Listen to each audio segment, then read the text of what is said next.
You're listening to the Plane Talking UK podcast, the UK-based podcast written by a passenger for anyone. And here are your hosts, Carlos Stebbings, Matt Smith and Neville Bounds.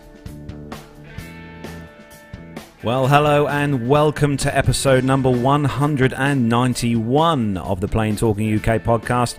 I'm Carl Stebbings, and not joining me in the kitchen studio this week is my co-host Matt Smith, because he's somewhere in the UK in a car, I presume, travelling back from London. But don't panic, because we have got our other illustrious co-host with us tonight. And so welcome back to the saviour, I think, of last week's show, because I think together with Matt, they managed to pull together a show last week. So welcome, Mr. Neville Bounds.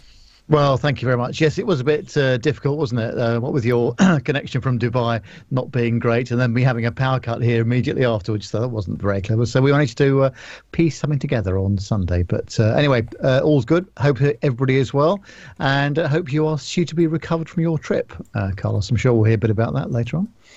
Yes, I'm quite recovered. I had a good flight, both good flights really, with the wonderful Virgin Atlantic. Nice airline. Didn't really go a lot on the A330, unfortunately, I have to say. Fantastic service from the guys on board, but I'm not going to just say that because of the Boeing and the Airbus thing, but yeah, I didn't really go a lot on the A330, unfortunately. But there we go. So how are things with you anyway, Nev? Yeah, very good. Had a very busy week at work. Doing a bit of flying next week, so I'm off to Edinburgh on Monday and Tuesday of next week, so that'll be a bit busy. But yeah, it's that busy time of year at work actually, where everybody wants everything done by the end of the year. So yeah, a bit hectic, but otherwise all good. Thank you very much. Excellent. We seem to have Can you see your picture okay, Nev? Because I'm looking on here and it's... no, I seem to have frozen. You seem to have frozen. What would you like me to do? Do you want me to cut me off and dial me back in or something? I don't know. It just seems to... There's some weirdness going on there, isn't there? Yes. I think you're whatever you're doing, you're moving around the wrong... I don't know. It's something... I don't know what the hell's wrong with it. Yeah, it just seemed to have frozen. Let me just call you two back. Hold on, a bit of editing for Matt to do.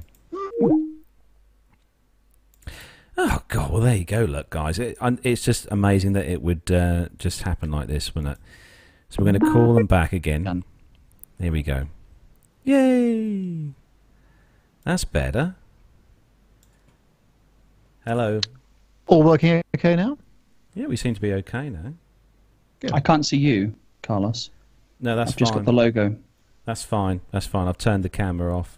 Save a bit of the old bandwidth. It was working. I think you would just. I'm looking on the live feed here, and I can see your cursor moving around. We don't normally see that when Matt's in control. I don't know what the. It looks like you're taking a feed from not the right place.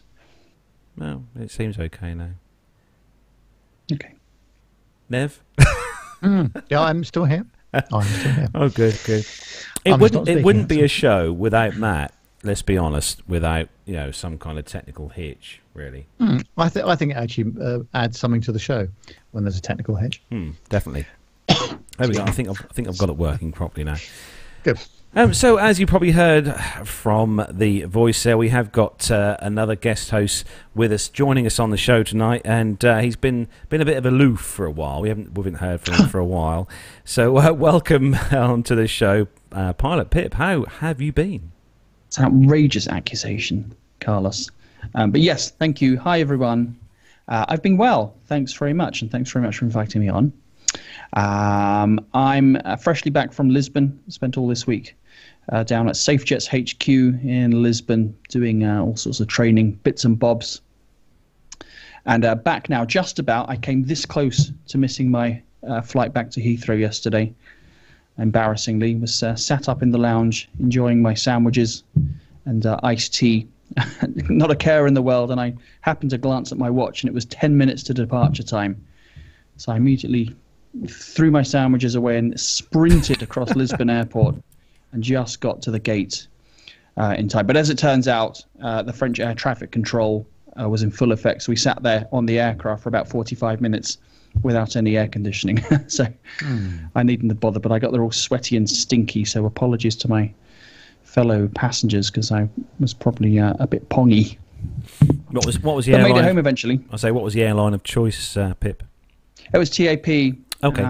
Was that the yeah, we A320? generally coming back from Lisbon on those training trips take TAP. I quite enjoy TAP. They're pretty good. They've just they've changed their check-in thing. Normally you could choose your own seat for free, but when I checked in the other day, they wanted, I think it was €20 to choose a seat, any seat. Didn't matter which seat, a middle seat or whatever seat. It was $20, which I thought was a bit off. But they're still one of the few airlines to serve up a free complimentary cup of tea and a sandwich of sorts. So yeah, it wasn't too bad.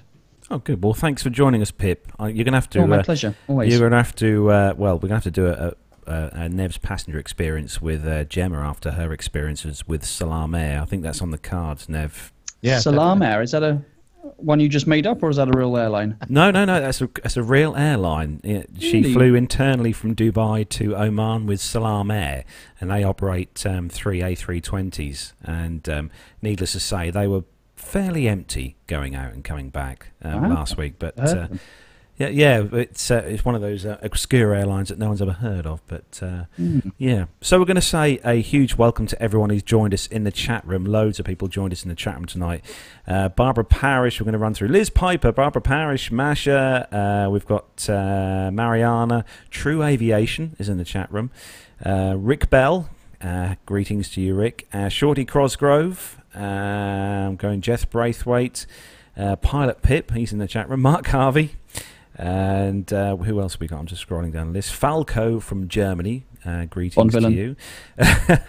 Glenn Towler, good morning to you. Good morning. Good morning. It's good evening here. And we've got Masha. Have I missed anyone out? Glenn Towler. Micah, main man Micah is in the chat room as well. Just busy scrolling down the list here. I need to update this YouTube thing because it goes a bit quicker here. But welcome to everyone. Oh, Jennifer. Jennifer's joined us in the chat room as well. So welcome to you. Hi, Jen. So time check then, date check.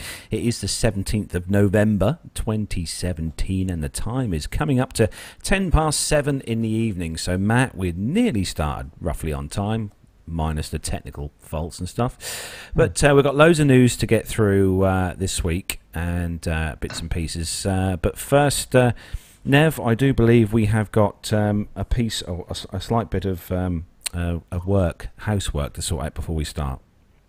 Yes, indeed. And of course, the Patreon donations are very important and extremely welcome as well. So I'm going to read out the Patreon donors. So thank you very much for your very kind donations. And they are Adrian Meacham, Captain Jeff, Dr. Steph, Stuart Black, Liz Piper, Evan Shue, Adam Spink, Matt Donnemeyer, Jeff Ward, Ben Todd, York Moeller, Philip Labe, Andrew Wilson, Jordan Rose, Steve Andress, Jeff Newman, Matthew Bunting Frame, Myla, Ryan Harper, Jenny Parkinson, Stuart Backer and Ray Williams. Thank you very much indeed, one and all, for your fantastic contributions, and they really do make a difference.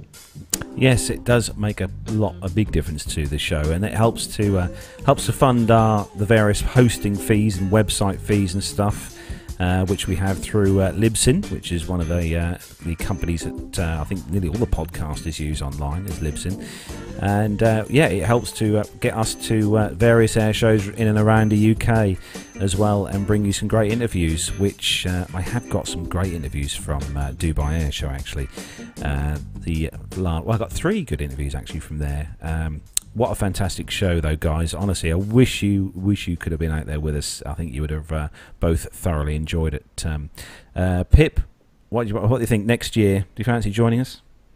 Oh, I'd love to go to the Dubai Air Show. Yeah, I like a bit of Dubai action. It's been years since I've been. It's probably been 7 or 8 years since I was in Dubai last. No, it's yes, please, especially if the PT UK Patreon fund is paying. Yeah, that business class Emirates flight would be fantastic, won't it, Pip? Superb, yeah.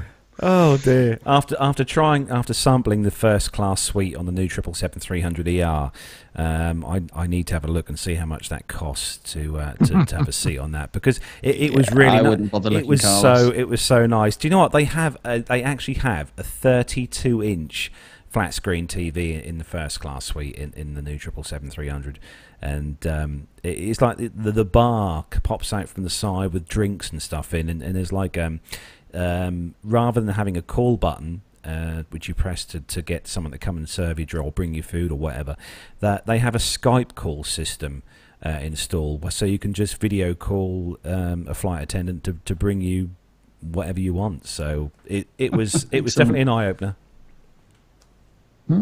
That sounds great. So we've got loads of news to get on with this week, and we've also got a great segment from Nev this week on the passenger experience, and with Mike Steed.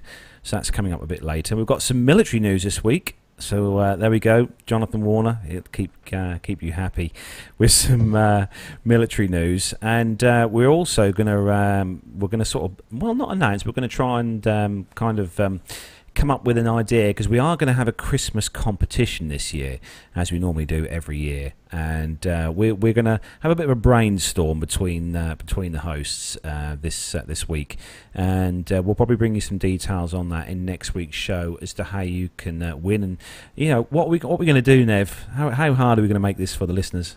I think it's going to be reasonably challenging, isn't it? So, I'm sure we'll think of something quite nice to do, and should be a nice prize as well when we've worked it all out this week. Yeah, I definitely think so. Yeah. So, if everyone's ready, I suppose we better do some aviation news. So, we're going to start the show then, as we do each week, with our rundown of the weekly news from around the world and the UK. So, if you're ready, Nev. Yeah, absolutely. And if you're ready, Pip. Yes, sir. Let's go.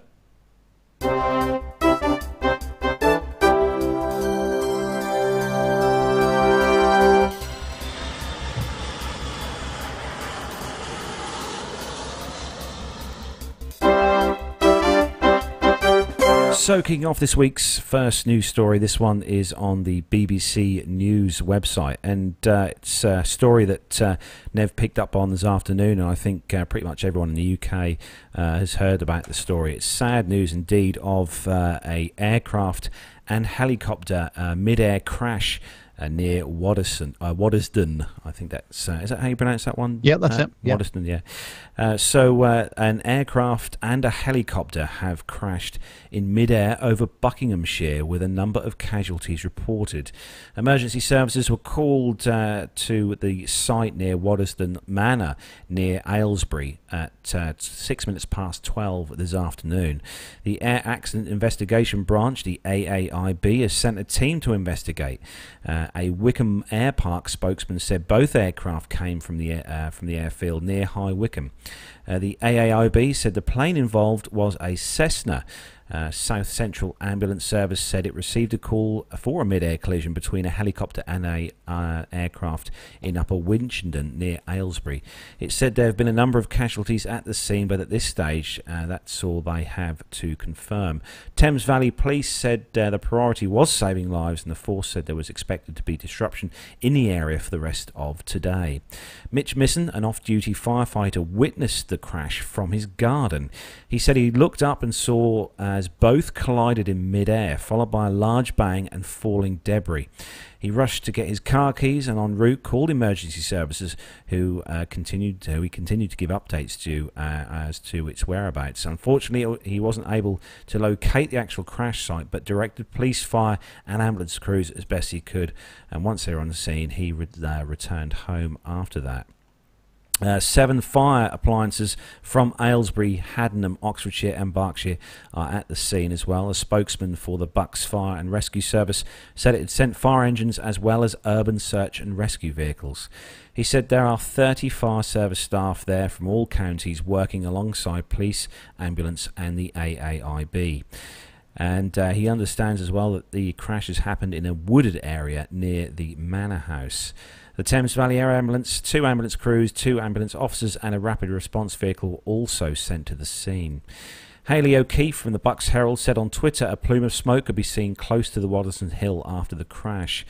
The Reverend Mary Crudas from St Mary Magdalene Church near Upper Winchington said that she'd been able to been to the site to see if she could be of any help. And obviously news is coming in. Fresh news is coming in all the time, and it's sad times indeed when you hear something like this, especially with light aircraft. What do you say, guys? Yeah, I think very sad indeed. Certainly, the weather conditions were very good the whole of today. This happened around about midday, and the accident actually is about 3 miles from my house as the crow flies. So it's been very close. The whole traffic area around my area has been very difficult all afternoon. Clearly there's been casualties and possibly fatalities there, but obviously we don't know the full story yet. There's a lot of GA activity around that area, and they both took off from Wickham Air Park. Again, that's about 15 miles from here, and that's where I took Liz to actually when she came over to the UK. It would have been the airfield that Captain Al would have flown into as well had he picked me up that day those months ago. But I think we don't know. It's obviously far too early to say, but I think the thing is, you just have to keep a good lookout. I think unless there was a technical problem somewhere or some sort of failure, it might just be that someone hadn't seen the other aircraft. What do you think, Pip? Yeah, absolutely. The airspace around there, like you say, it's quite busy. It's Class G airspace, which only goes up to, I don't know exactly, it's either 2,500 or 3,000 the London TMA starts. So you're kind of crammed into that little bit of airspace below that. And you're right, it is very busy around there, just on the edge of the London area where people are having to skirt around Heathrow. Nice weather today, as you said, but possibly just purely speculating that low autumn sun in the sky may have been an issue. Flying into the sun, it's quite difficult to get a good sort of visual lookout going.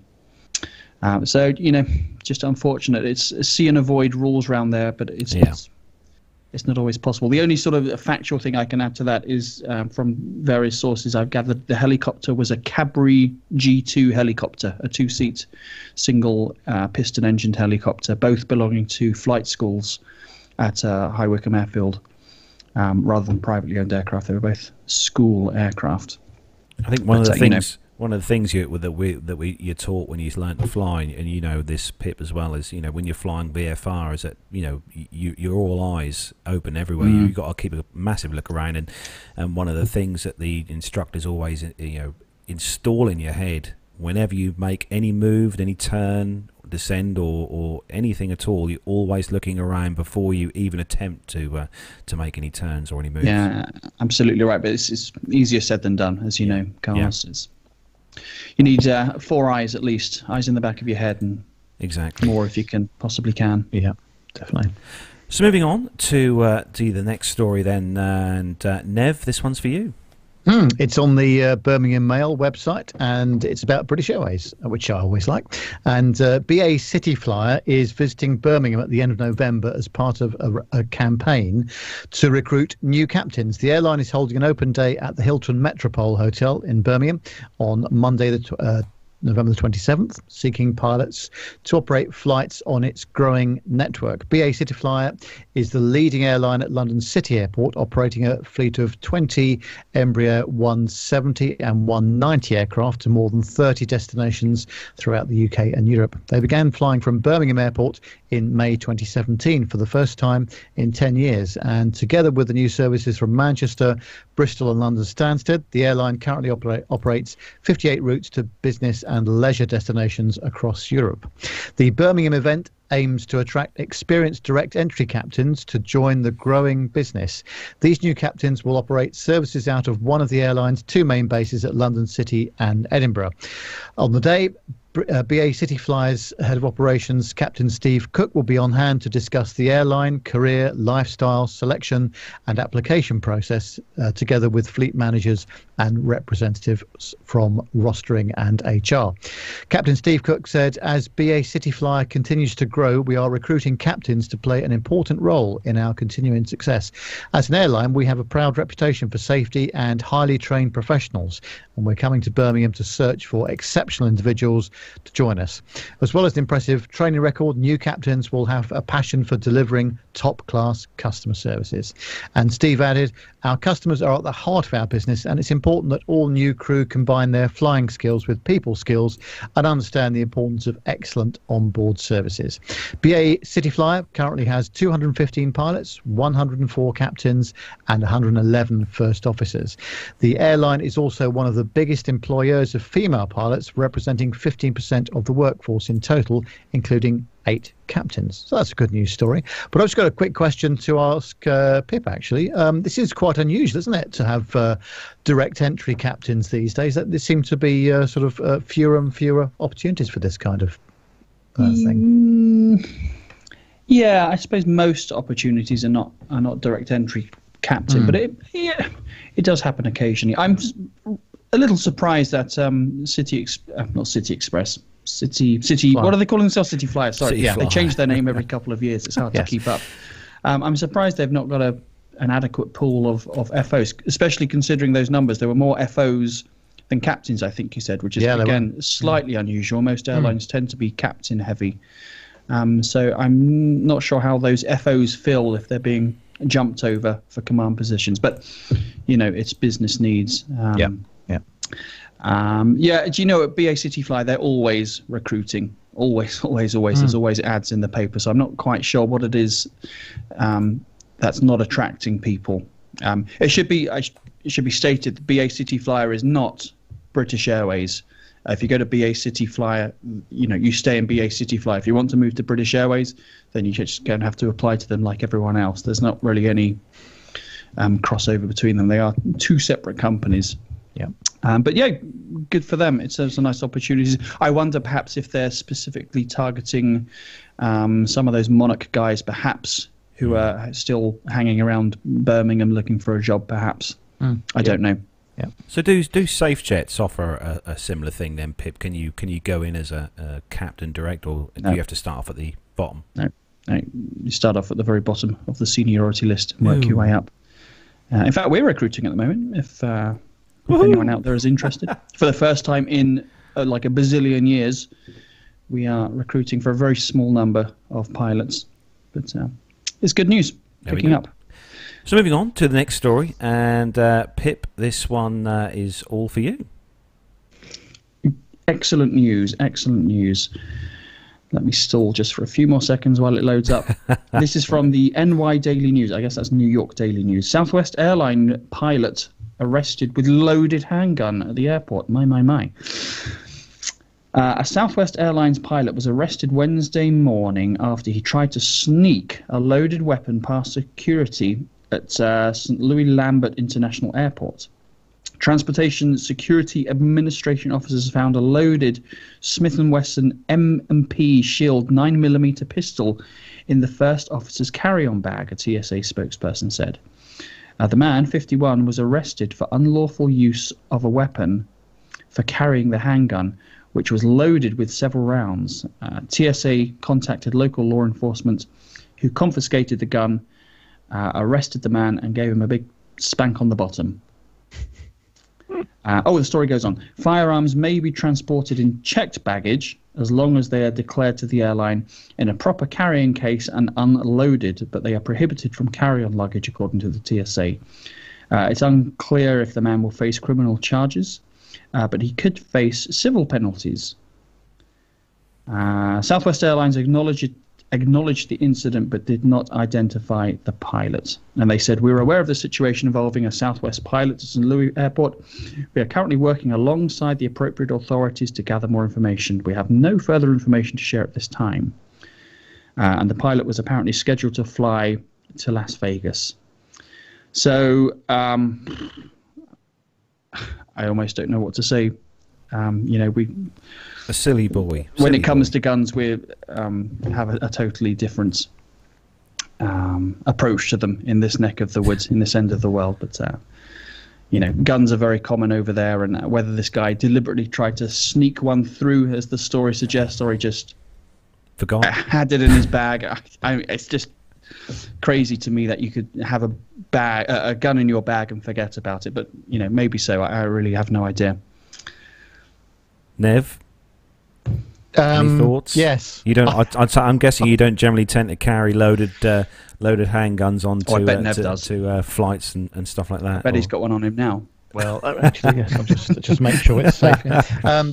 But no, it's as Pip says, it's just such a different culture, isn't it? So, if you are careless and forget about these things, then expect the full force of the law.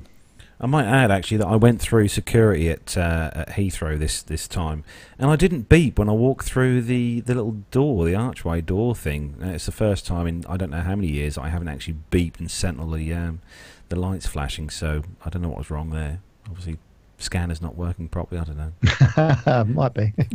It's always the case. It doesn't matter how much you take off your watch, your rings and necklaces and all the rest of the BA Baracus regalia. As soon as you walk through that door, you set all the bells and whistles going off and stuff. I think there is I'm not giving away any secrets here, I don't think, but there is some randomness factored into it as well. So I think I've been told it's, depending on the machine and depending on what they're looking for, it's a 1 in 10 will trigger the random alarm. Yeah. So I don't know if that means every 10th person or just averaged over the day it's 1 in 10. But I seem to get stopped way more than 1 in 10. I mean, I would say probably 50% of the time I go through one of those damn things, I get zapped for something or other. Yeah. So not usually a gun, though, I should say. I don't. No, don't do that. I hope not, Pip. Anyway, so moving on to the next story. This one is on Flight Global's website, and it's another 747 story. We've had a few in the last few months. So Delta Airlines are planning a Northwest hub tour for their 747 farewell. So Delta Airlines plans to fly its final 747 to former Northwest Airlines hubs next month after the type completes its last international service on the 17th of December this year. The Atlanta-based carrier will fly the 747-400 from Detroit to Seattle on the 18th of December, and then Seattle to Atlanta on the 19th of December, and then Atlanta to Minneapolis, St. Paul on the 20th of December as part of a farewell tour. It says seats on the flights will be open to employees and members of its Sky Miles frequent flyer program. Detroit, Minneapolis were primary hubs for Northwest, which merged with Delta in 2009, and Seattle was a focus city. When the tour is over, the last passenger 747 in the USA will exit scheduled service after 47 years. United Airlines, the only other US 747 operator, retired its last of the type earlier in November. Delta's last regularly scheduled 747 flight will operate from Seoul, Incheon to Detroit on the 17th of December, arriving in the Michigan airport at 11:15 local time at day. The route will be flown by the airline's new flagship A350-900 from the 17th of December, and Delta plans to operate the 747 on a handful of sports team and other charters through the end of December before flying it to storage in the Arizona desert in early January 2018, it says. The 747 is among 16 -400s that Delta inherited from Northwest through the carrier's merger. It previously operated the 747-100 from 1970 till 1976, Fleet's Analyzer shows. Delta operates 6 of the 747-400s, all of which will exit service by the end of the year, they say. So, sad times then, guys. Another airline, there'll soon be none of these left in service.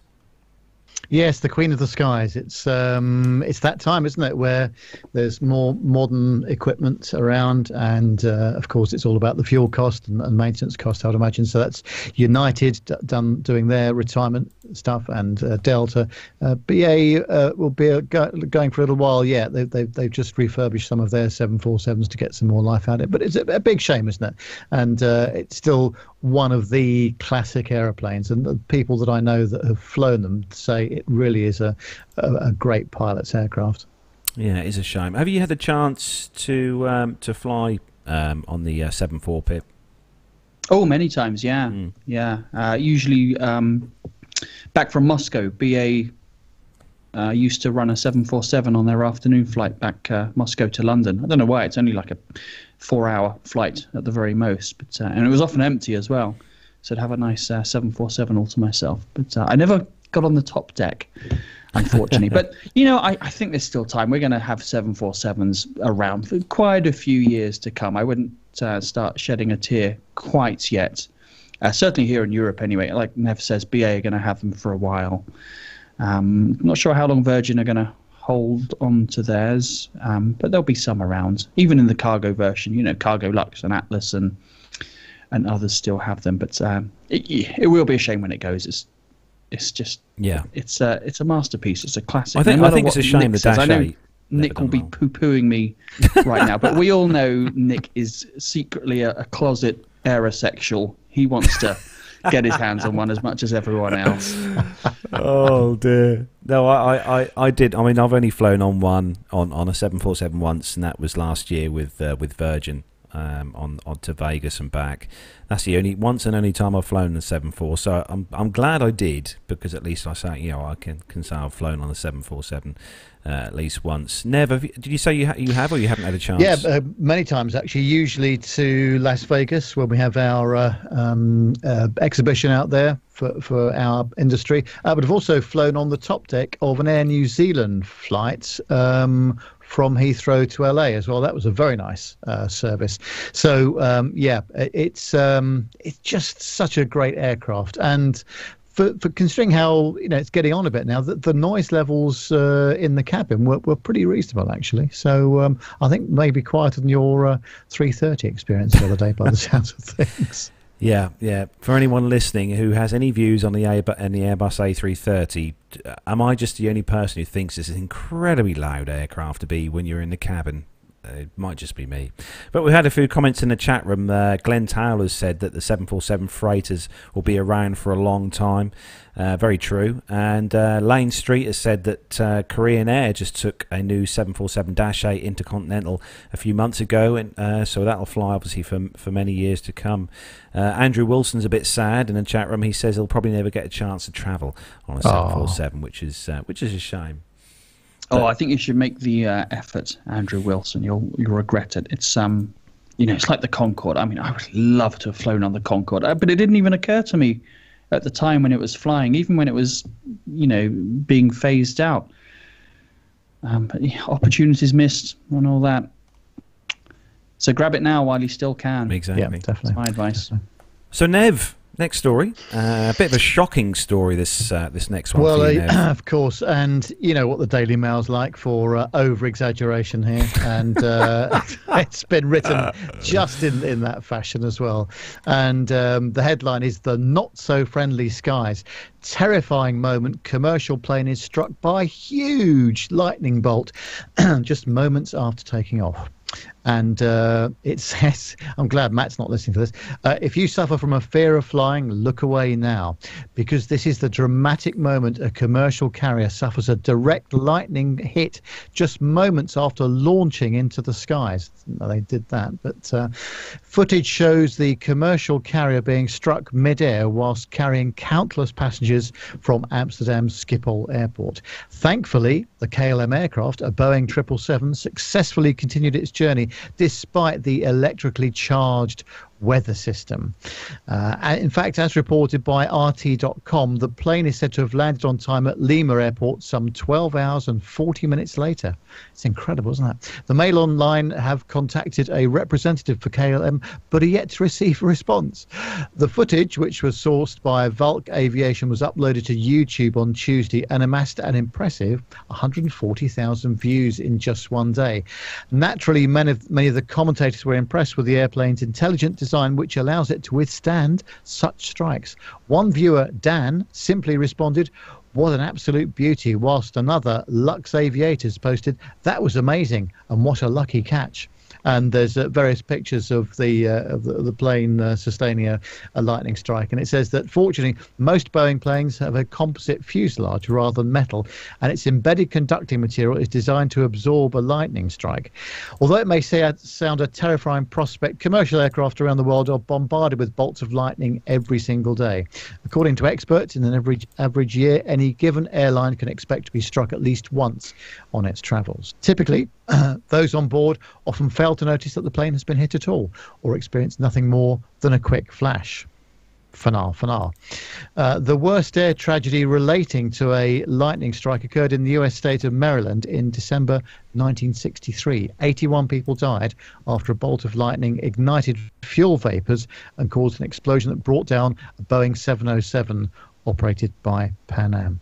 Well, of course, this is a very common occurrence. It does look quite spectacular, it has to be said, but yes, some margin of exaggeration by the good old Daily Fail there. Yes, the countless passengers on board. Countless. Yeah. Really?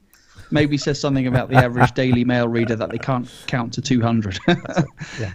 Countless passengers. Have you ever had the chance to be struck by lightning in the old Hawker, Pip? That's a good question, Carlos. And the answer is, I think I have. We didn't notice at the time, but we landed doing the post-flight inspection, noticed, I forget the number, it's like 8 or 9 little burn marks on the back of the wing, like sort of, exit marks where lightning comes out. Didn't notice it at the time. So we think we were, but we didn't notice it. So, it can go, like the story said, actually, it's not necessarily a huge dramatic moment, but yeah, it's pretty common. It happens. And, number one, aircraft are designed to do that. It's not a pure luck that they managed to survive. It's just the way aircraft are designed. It's not intelligent design or whatever the quote was they put there. It's just, it's like your car. It's a Faraday cage. If your car gets struck by lightning, you're going to come away without a scratch. It's just a metal cage that channels electricity away from the soft fleshy parts on the inside and harmlessly through and around and back out the other side. It's not any astounding technology. It's pretty basic, actually. So we're all safe, guys and girls. There, you heard it here. We are all safe. So continue to fly in any aircraft, and it gets struck by lightning. It doesn't really matter. It just looks good on a photo. I mean, let's be honest here. It does look nice. Awesome. There's some pretty nice photos on the website there. So, Pip, the next story is for you. God, you should warn me of this stuff. I need a 5-minute warning when you're going to give me a story. I'm going to have to pull it up now. Carlos, I assume you don't want me to read that 747 story again because you put it in the list twice. Oh, did I? No, not that one twice. Yeah, no. So the next story, I think, is a Fly Dubai. That's it, yeah. Story, okay. While my iPad chews that one over.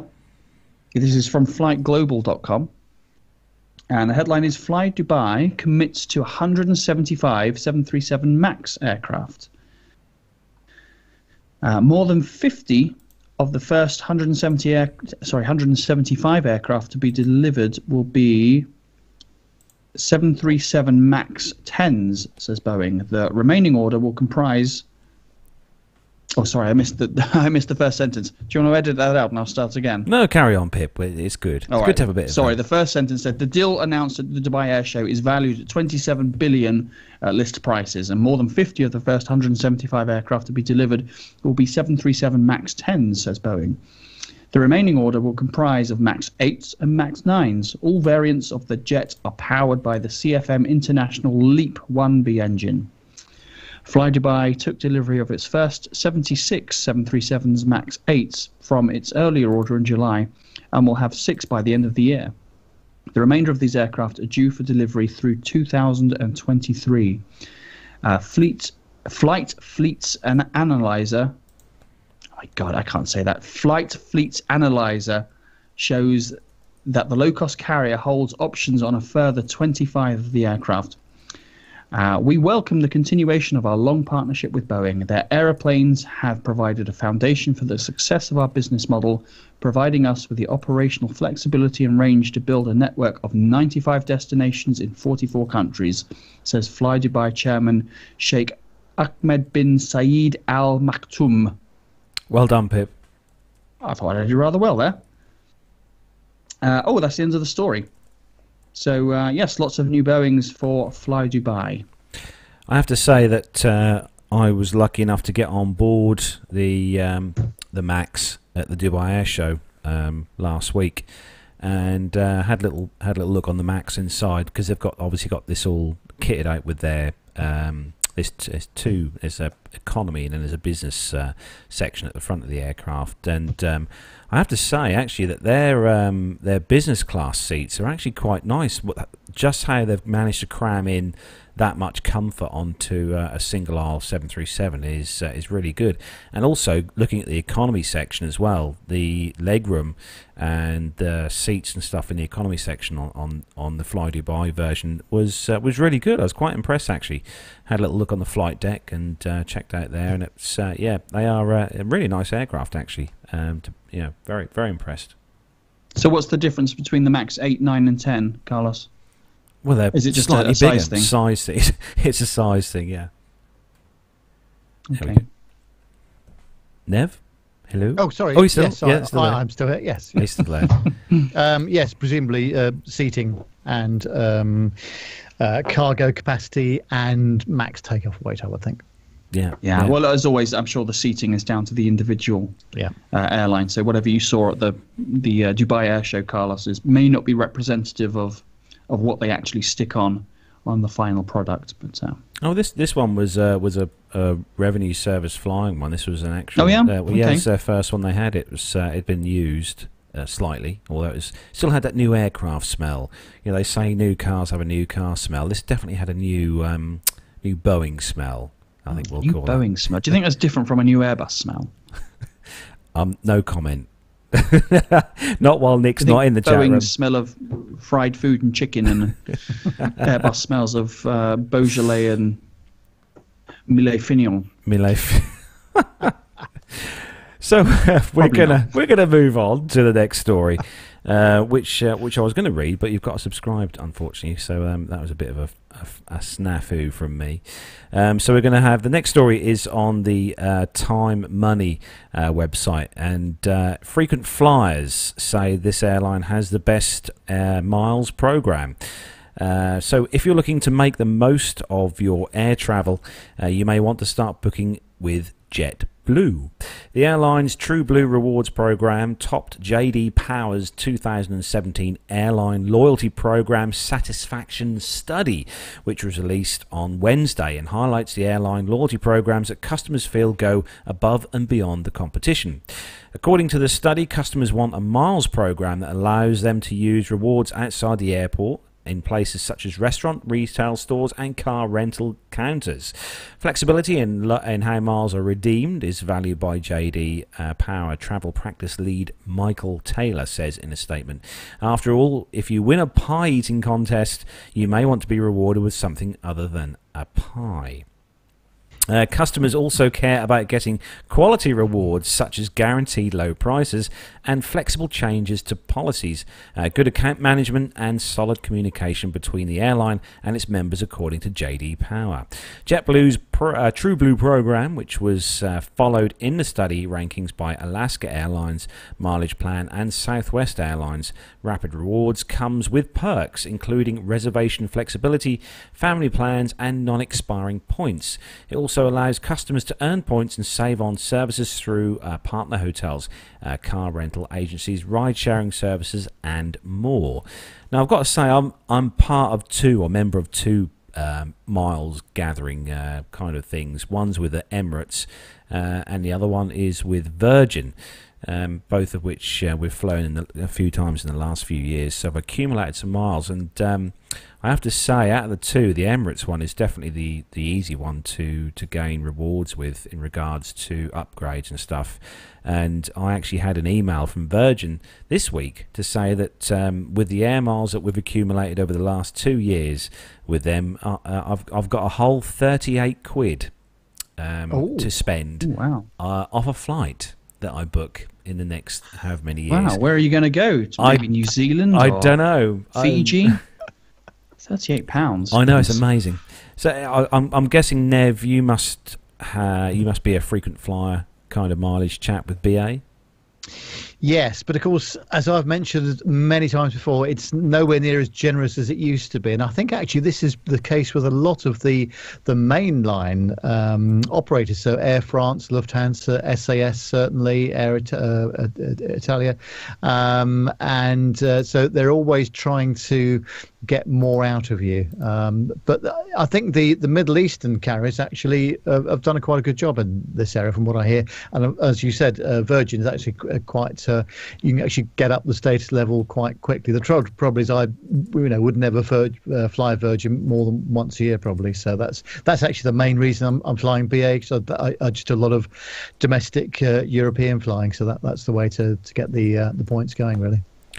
Pip, are you a member of some frequent flyer mileage thing? Yeah, I am actually, and I find them quite useful. The two that I really benefit from are the BA, obviously, because the majority of my flights, probably 65-70% of my positioning flights, are with BA. And I think, fingers crossed, you can see it on the video, fingers crossed, that I'm going to make bronze by the end of my membership year, again, having lost it last year.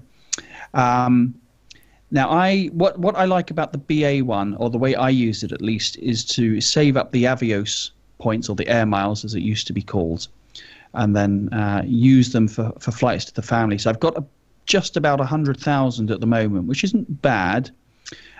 So what I like to do is look for the BA reward flights, where you're basically just paying the tax, roughly. You get the flight for free and pay the taxes. So we're looking to go away in March, half-term, school holidays next March, and usually you can't get reward flights during the school holidays for love nor money, but weirdly BA have got absolutely tons available for next March. So I think we're going to probably go to either Athens or somewhere in northern Italy, 4 return flights for the grand total of about £120, using about half of my Avios points, which is actually pretty damn good. I think you'll agree. Yeah, that's very good.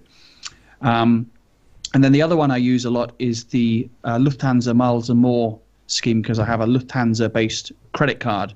So all my shopping and petrol and whatever goes there, and I get, I think, 1.5 points per pound that I spend on the credit card. And I've used that to buy some nice little goodies for myself, a new camera not so long ago, and things like that. So it's worth doing. If you're flying frequently, it's absolutely worth collecting those points, because you can always use them for something. Yeah, I think the Avios ones is a really popular one in the UK, especially with credit card holders, because you gain points with purchases on credit cards. But yeah, if you've got the credit card. And also hotels, that's where I get a lot of my Avios from. A lot of the hotels that we stay at for work will take your BA card and give you points. Some give you a couple of points, some give you hundreds of points. At the hotel we use at Heathrow, I think we get, it's either 500 or 1,000 Avios per night stay, which is actually pretty damn good. So you stay there a couple of times a month, and your quid's in. So Shorty Crosgrove has said that back in the day, Continental frequent flyer, their frequent flyer program, was really great. And there's a kind of discussion going on in the chat room about giblets. I don't quite know where that's stemmed from, but it didn't take long to go on to food, did it? No, not at all. Not at all. I think that evolved from a chicken nugget conversation that started about 10 minutes ago. So Nev, the next story, I think you can take that one. Yes, this is on the mirror.co.uk. It's all about EasyJet, which has changed its luggage policy. And it says, we've all been there. You're going on a weekend abroad and can't fit your essentials into a small cabin bag, but don't want to fork out loads of cash for a massive suitcase you'll barely fill up. Well, now it seems that EasyJet has found a handy solution to the age-old conundrum as it unveils its new hold bag policy. The budget airline is now offering passengers a compromise by adding a new hold bag allowance of 15 kilos alongside its existing hold bag policies. And the price will be cheaper too. A 15 kilogram bag allowance will start from a budget-friendly $8.99, whilst a standard hold bag will start from $13.99. So if you're heading on a shorter break, you could save up to a £5 on hold luggage. There's good news for those who are prone to going over the luggage limits too, as EasyJet is also extending the allowance of its standard hold bags from 20 to 23 kilos. That's a whole 3 kilos of extra room to play around with, but make sure you stick to the limit, as all of the usual charges, extra charges for overweight bags will apply. The new bag prices will be available exclusively on the EasyJet website and applies on any new bookings after the 15th of November with immediate effect. And just as before, if you're traveling in a group, you can pool your total weight allowance on the same flight and booking. In the last year, almost half of our passengers' hold bags contained 15 kilos or less, whilst there were also millions of customers who required more weight than we previously allowed with the 20 kilo bag, says Andrew Middleton, one of the directors at EasyJet. Our new products better match those customers' needs, ensuring we offer value for money choices for everyone, regardless of the trip type or duration. And it says, well, what if I booked before the new policy came into place? Well, passengers who already purchased a 20 kilo standard hold bag for future flights will keep their existing allowance. However, as per EasyJet's usual policy, you can buy extra weight in 3 kilos units up to a maximum of 32 kilos per bag. And EasyJet isn't the only airline to have recently changed its bag policy, because both Ryanair and Wizz Air recently unveiled new rules surrounding its cabin bag allowances, allowing passengers to bring an extra larger piece of hand luggage on board. However, there is a catch. Both airlines are offering the new service to passengers who book on their priority boarding, meaning that to make the most of the new policy, you'll have to be ready to shell out a few extra pennies. If you want to know more about the full hold bag policy on EasyJet, you can check out their website, which is easyjet.com. Is it me, or is it just getting a bit too complicated now? I'm a simple kind of guy that just wants to check my bag and get on the thing. And now we're talking about seat pricing, and it's just too difficult, isn't it?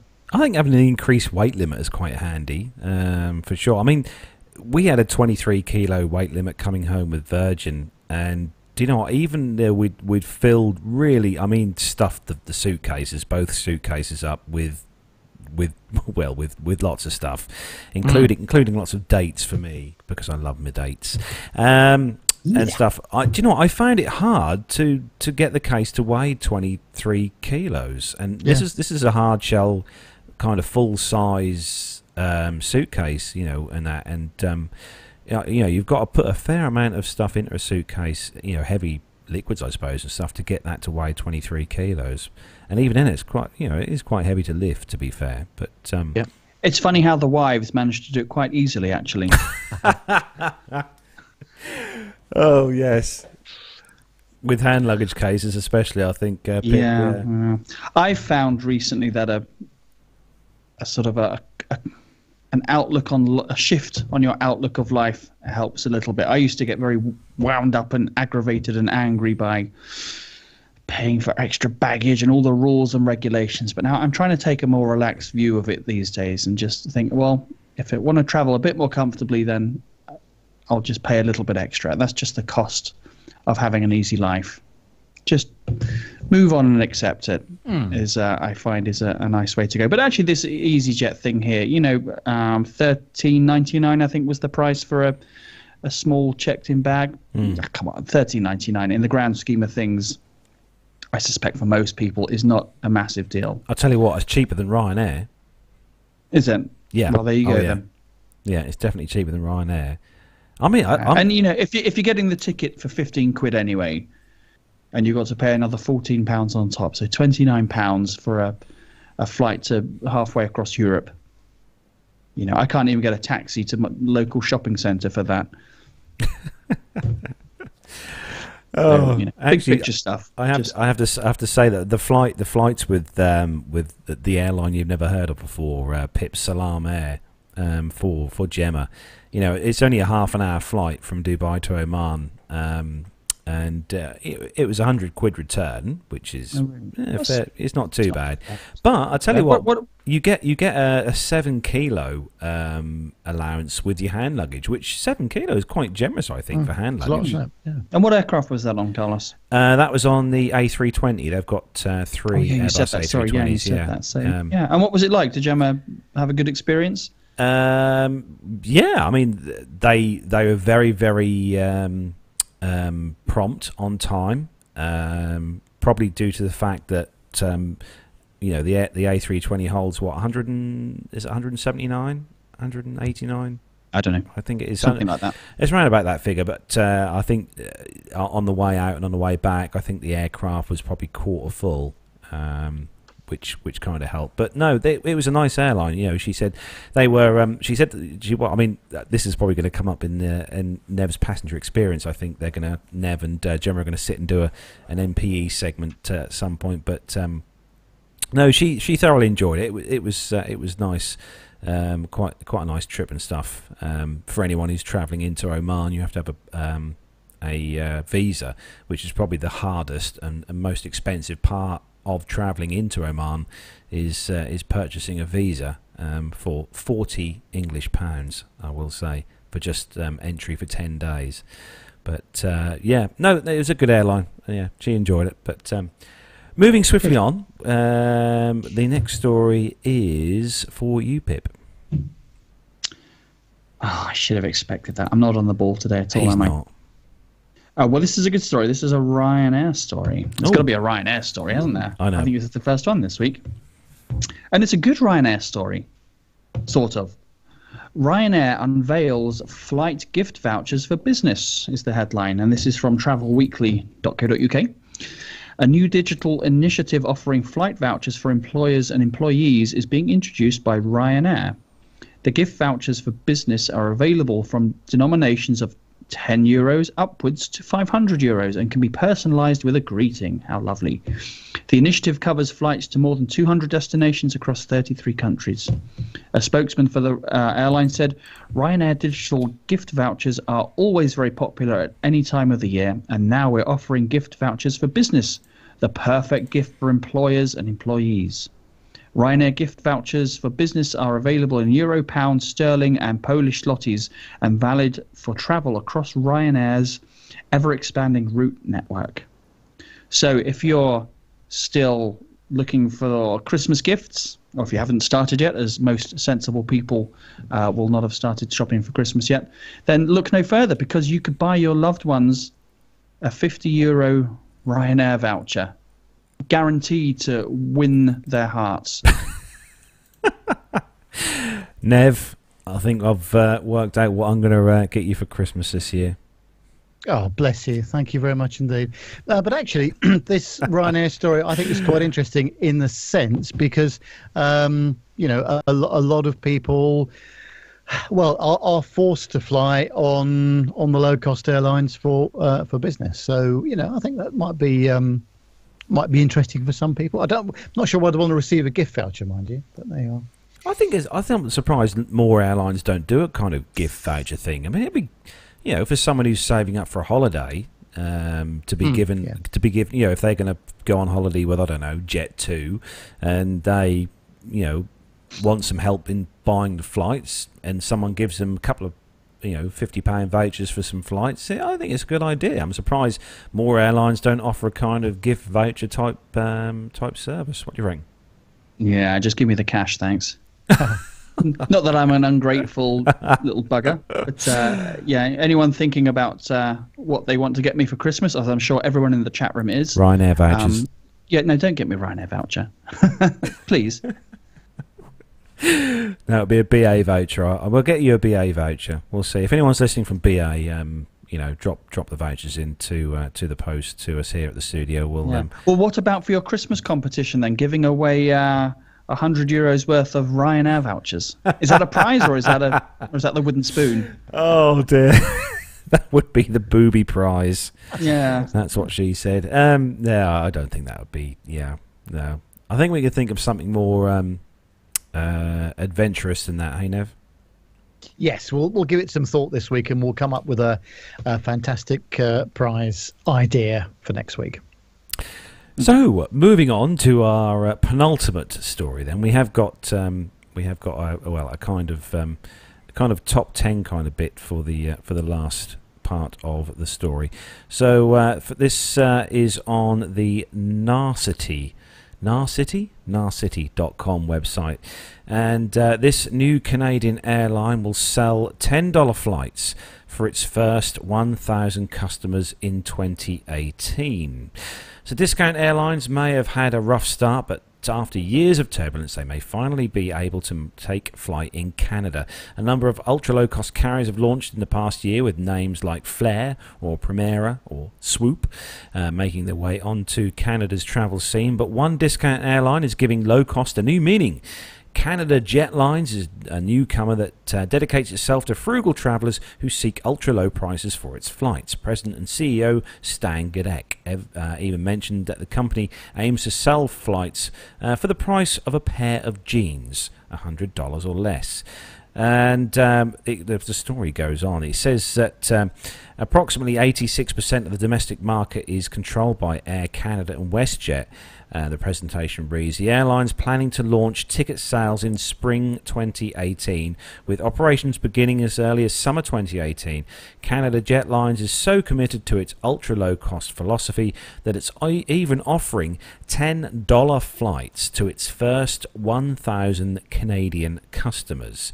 Canadians interested in the deal should pay close attention to the jetlines.ca website, as more information on this promotion will be released nearer to the ticket sale launch. Canada Jetlines, I'm guessing none of you guys have heard of this particular airline. No, and Liz has just been saying in the chat room that she really can't see the low-cost carrier model being very successful in Canada. And I think it's a big country, and there's a lot of distance to cover, and you've got to get the load factors all worked out, and the whole cost model worked out well ahead of time, I think. So it'll be interesting to see, won't it, whether it does end up being popular. But well, I think that there's been probably quite a large number of potential low-cost carriers over the years that have actually failed. So it'll be interesting to see what they do. But $10 fares, that'd be interesting to see for sure. I don't see why the low-cost model shouldn't work there. Yeah, it's a big country, but I suspect most of their flights are between the major cities, Vancouver, Toronto, etc.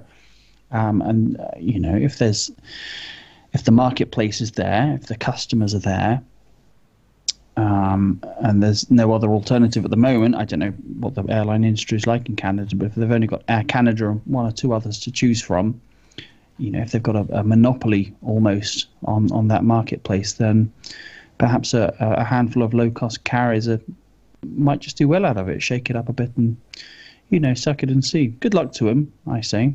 There's always someone, it is a big country, and many of us would say, we don't want to fly on a Ryanair type flight over very long distances, 8 hours or so. But, there's certainly demonstrably a market for that sort of stuff, because people are happily flying across the Atlantic every day on a very cheap economy tickets with Norwegian and WOW and all the rest of it in relatively uncomfortable conditions, and people are willing to pay for that. So perhaps Liz Piper can give us a kind of a review on the airline when it does start up, hopefully. Glenn Taylor in the chat room has said Buffalo Airways is a low-cost carrier. Shorty Crosgrove in the chat room said that $10 fares, you'll be flying in the cargo hold. Yeah, could be true on that one. Yeah, there's a lot of love for Buffalo Airways. I think, did they do a series on Buffalo Airways? I'm sure there was a series on Discovery with Buffalo. Yeah, there was. Yeah, I remember. So moving on to the last story. This one is a top 10. And we're gonna take one each. Hopefully I've got the music lined up here that Matt has built into the tower here, and hopefully it'll work. If it doesn't, I shall cry. So the headline then on the telegraph.co.uk website is "Move aside Ryanair. These 10 budget airlines are taking the world by storm." So it's been it's been a rough year really for the old guard of the airline industry, from the collapse of Monarch to the Ryanair Omni shambles, not to mention BA's computer crash. And let us not forget the incident in which the United Airlines incident with the doctor who was dragged from his seat. But amid all this, there is a new breed of low-cost carriers looking to take the world skies by storm. Level, BA's little sister, launched in March, promising £99 flights across the UK, or across the pond, while Primera Air, headquartered in Latvia, burst onto the UK scene with services to New York and Boston from Birmingham, and a raft of routes from London Stansted. But not even half of it introducing. So we're going to introduce a list of low-cost airlines that some of you may not have ever heard of. So hopefully this music will play. Let's have a look here. Let's see if this works. There we go. Oh, it's working. Right, so kick us off then at number 10, Nev. Number 10 is Joon, Joon, an airline actually aimed at millennials. Joon is the trendy offspring of Air France. It'll launch later this year, flying to Porto, Lisbon and Barcelona from Paris Charles de Gaulle, as well as Fortaleza in Brazil and the Seychelles. So come on in, what's at number 9, Pip? Number 9 is a new entry. It's Air Asia. And where are they? Well, they're in Asia. One to watch here, this article says, Tony Fernandez Airlines serves much of the East with subsidiaries covering India, Thailand and Japan, but it's a long-haul operation. But its long-haul operation, Air Asia X, though offering cheap seats to Australia and Iran, has not restarted its European services since scrapping them in 2012. So at number 8, it's WOW Air. WOW was part of the vanguard of the low-cost long-haul revolution, flying to the US and Canada via the Icelandic capital of Reykjavik. The carrier has seen its passenger numbers grow, more than doubling in 2016, serving destinations such as New York, San Francisco and Los Angeles, while it has a number of A330 Neos on order. Using Reykjavik as a hub, WOW has added more US cities to its route map, including Detroit, St. Louis and Cleveland. So in at number 7. Number 7 is Wizz Air, and the Hungarian airline has grown in stature this year, providing cheap flights to increasingly popular Eastern European destinations. Headquartered in Budapest as of February this year, Wizz operates in the UK out of Luton primarily, as well as Birmingham, Liverpool and Bristol, as well as Gatwick. Across the board, Wizz flies more than 500 routes, with new launches this year including Tel Aviv, Pristina and Kutaisi. So in at number 6. In at number 6 is Flair. Never heard of them. It's another Canadian low-cost operation, which means Britons looking to reach more far-flung corners of North American country are in luck once they make the trip across the pond. This year, Flair, which has existed since 2005, believe it or not, took over fellow carrier New Lead, expanding its destinations and fleet. From next year, it will run services from Edmonton to cities including Kelowna, Vancouver and Winnipeg. So in at number 5, it's one we've all heard of, Norwegian. One of the biggest stories to emerge in the last few years has been the remarkable growth of this Nordic airline. It first drew attention last year with its game-changing low fares to cities such as New York, but has now expanded its network out of London Gatwick to destinations including Singapore, Buenos Aires and Las Vegas. The most recent question mark over the carrier is whether it intends to expand its European short-haul operation to take on the powerhouses such as EasyJet or Ryanair. Asked about plans for its European expansion earlier this year, a spokesperson for Norwegian said, Norwegian is ambitious, growing, and our future expansion plans will include both long and short-haul growth, supported by the large number of aircraft that we have on order. So in at number 4. is Primera Air, and this little known airline will start flying from Birmingham and Stansted to the US, a daily service to New York, Newark, and a 4 times weekly service to Boston from next spring. Last month it also announced a route to Toronto Pearson from the 2 UK airports. The Icelandic airline, now based in Riga, began life by offering chartered flights for Scandinavian tour operators, but soon started selling surplus seats to regular travellers as flight-only tickets. Primera has 10 orders with Airbus for its new fuel-efficient jets, the A321neo and A321 long range, and has begun selling its transatlantic fares from £149 one way. So in at number 3, Pip. In at number 3, it's another Canadian airline, and this one is called Swoop. Based in Calgary, Swoop is looking to start flying next year with 6 Boeing 737s on order. Its initial destination is to be Abbotsford, with Hamilton, Waterloo and Windsor in Ontario also on the cards.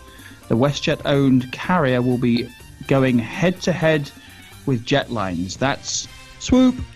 So in at number 2, keeping it on the level, it's Level. So stylish and modern was how IAG's chief executive Willie Walsh described British Airways' little sister, which launched in the summer. The carrier is the 5th of the IAG group, but the only one to focus on budget holidaymakers, offering headline-worthy prices of £99 to destinations across the Atlantic.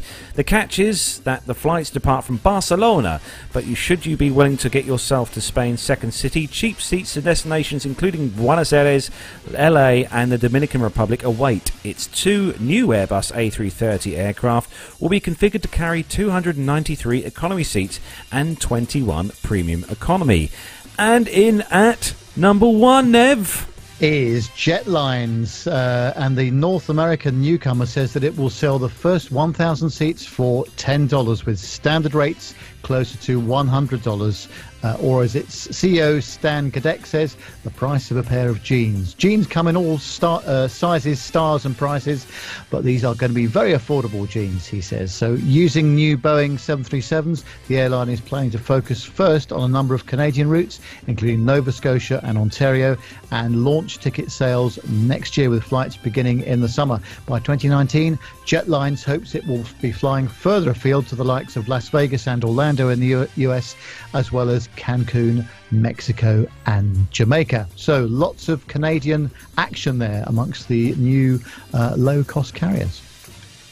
Well, there we go. There was I think most of those we've heard of over the days, over the times that we've heard of most of these carriers. But I'll tell you, one of the carriers I really want to try at some point in the near future is Norwegian, because they've got such a great kind of record, I think, with customer service. I'm going to have to give those a try. Have you had a chance to fly Norwegian, Pip? No. Norwegian or Norwegian. I've not flown on either of them. No, I haven't. But yeah, they do a nice service. I did look at them to go across the pond. Maybe it was when I was looking at possibly going to the Pittsburgh meetup. They had some particularly inviting fares. I think they did a direct service to Toronto, or was that WoW Air? I forget now. But anyway, yeah, it's one of the founding members of the low-cost transatlantic routes. I know one of the things on Gemma's bucket list is to go and see the Northern Lights, so perhaps that we could try that. Oh, yes, coming up to the right time of year as well. Yeah, it is. Yeah, I saw the Northern Lights once, just gorgeous. So, never seen it flying, though. It's one of my bucket list things as well, to see the Northern Lights airborne. So come on then, Nev. We've got another fabulous segment from you coming up, so we're going to let you introduce that segment. Thank you. Well, yes, I went to Brazil on business a little while ago, and one of my industry colleagues, as I like to say, is a chap called Mike Stead. And Mike was flying from Edinburgh through Heathrow and Lisbon through to Salvador in Brazil. And but of course, there's inevitably some British Airways difficulties which we came across. And he's got quite an interesting story about this new business class service that which I'll be trying actually on Monday from Edinburgh to London and back. So let's play it out now.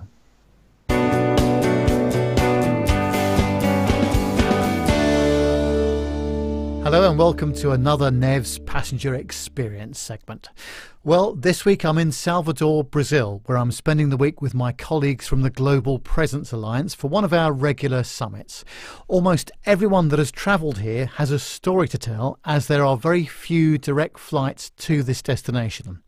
In this interview, I'm speaking with my industry colleague Mike Stead about his journey to Salvador, which started in Edinburgh for him via Heathrow and Lisbon. I began by asking Mike about the new business class sectors that British Airways are offering from Edinburgh to Heathrow. So I arrived. It was the very first flight from Edinburgh that morning, and I wheeled my very large heavy bag up. Was going into the to the business class check-in line, Club Europe.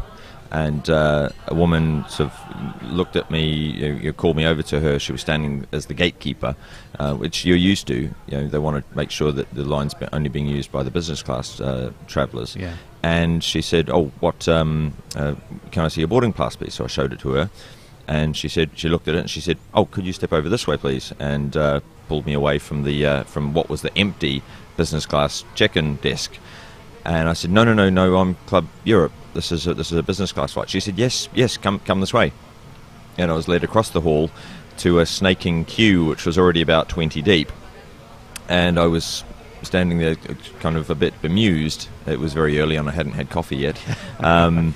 To stand in a queue that went backwards and forwards for a few minutes until I got to the head of the line, and someone said, would you like to bring your bag this way? So I did, and there was a set of scales and printing terminals, and she said, just lift your bag up onto there, and it was quite surreal. I thought, is this actually happening? I was completely unsure. Yeah. And she talked me through how I was to weigh my own bag and press several buttons, and a line of sticky paper came out, and I then put it on the handle of the suitcase, and she said, there you go, now you're all done. You just need to take your bag over there, and wow. leave it at some drop-in spot, and she said, and wasn't that easy? And I was still stunned a bit. It was very early, and so I walked away, and I thought, no, that was just fundamentally wrong as a customer experience. And so I went back, and they were quite attentive and said, is there something wrong here? I said, yes, that was a singularly unimpressive business travel experience. And they were sort of quite taken aback by this, and they said, well, why wouldn't you want to stand in a queue and weigh your own bag and tag your own bag and then take it to be collected? You pay good money for that sort of thing elsewhere. So I said, well, no, that wasn't what I'd signed up for in buying a business class ticket to start what would be 24 hours of consecutive travel. To their credit, the staff on the floor took my details, and they said, we'll get someone to get in touch with you. And to his credit, by the time I landed at Heathrow, a couple of hours later, I already had an email from the regional customer service director apologising profusely and telling me that wasn't the case, and that I should have had the use of the traditional check-in area. But it seemed to me that was a pretty fundamental thing to get wrong on day one of launching a service like this, and especially when a customer is saying, no, I'm a business class customer, I should be using the desk where there's someone sat there, Yeah, I mean, you really expect the premium experience, really. Well, yes, absolutely, and you've generally got a choice as to which airline you use, and increasingly there's precious little to market out as separate from from the standard experience. I mean, with BA, obviously now it's a case that you basically don't have to pay for your M&S sandwich. Seems to be about it. Yeah. Maybe a little bit more elbow room, due to the blocked out seat in the middle. But I couldn't see why I'd opted to pay several £100 extra, for that experience. Yeah, pretty horrific, isn't it? Now, what about the flights from Lisbon to Salvador here with TAP? What did you think about that? It was good. It's the first time I've flown TAP.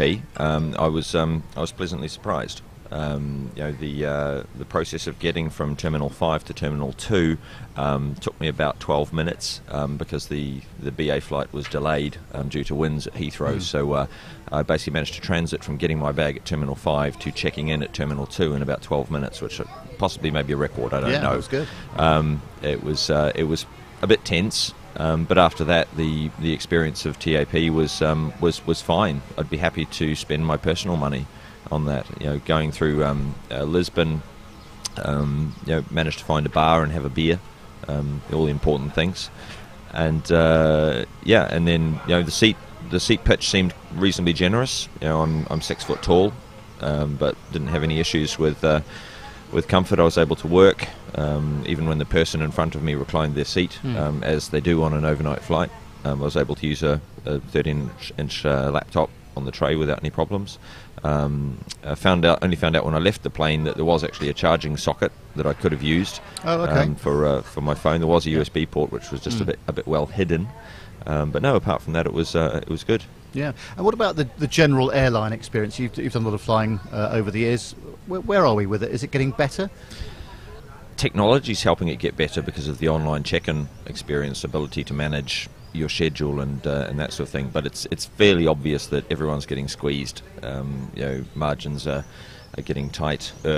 And certainly I think the big shock was when BA started charging you for a sandwich or a roll on even a short haul flight. That was a bit of a surprise. Actually, the first time I encountered it was because I was kind of counting on that for calorific input on the day, and I had no way of paying for anything. I don't think at that stage they were taking credit cards or something like that. It's pretty slow, isn't it, to do all this sort of stuff on the shorter haul sectors. Yeah, exactly. I mean, it was always kind of on some of the flights you'd think, well, why are you even bothering? Because the plane it's even starting its descent and you haven't even got the trolley out. Yeah. And that was actually one of the things with the I don't know if they fixed it, but the first time I was on a flight with that, there were people who actually wanted to buy food and couldn't, because the BA staff only got halfway down the plane before the captain said, It's right. been a very common story on all the other interviews that I've done. Certainly, even flights which were 2 or 3 hours in length, the people at the back didn't get any food. Which is simply that's something that makes people think, if I've got a choice, no, I'm not going to do this again. Or if that's going to be the rubbish experience, I'll save £100 and book it with one of the cheap and cheerful. Now, if you were a BA cabin brand manager, what would you be changing, do you think? Job. I think it's just recognising that people have got a choice, and if I was whoever the CEO of BA is right now, I would rather be adding an extra £1 or so onto the price of the ticket and keeping that what is the one of the few and far between ways of making people feel a little bit special. You may be used to using EasyJet or Ryanair or someone like that for your family holidays because it's your own hard-earned cash that you're spending. But if you have a choice, as I do, and you're plumping for BA, just standard class, if you've got a choice, that sandwich, being forced to pay for that might make you look at alternatives. I've flown recently with is it Someone Wings, the one that Lufthansa owns. Eurowings. Yeah, Eurowings. Yeah. And that was a perfectly sound experience, as was a Lufthansa regional experience from Edinburgh.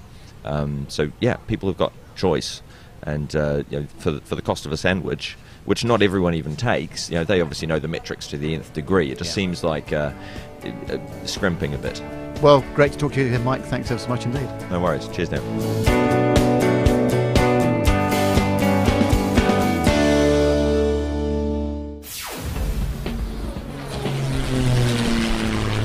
Find this and other great shows at the Aviation Media Network. TheVoicesInYourHead.com.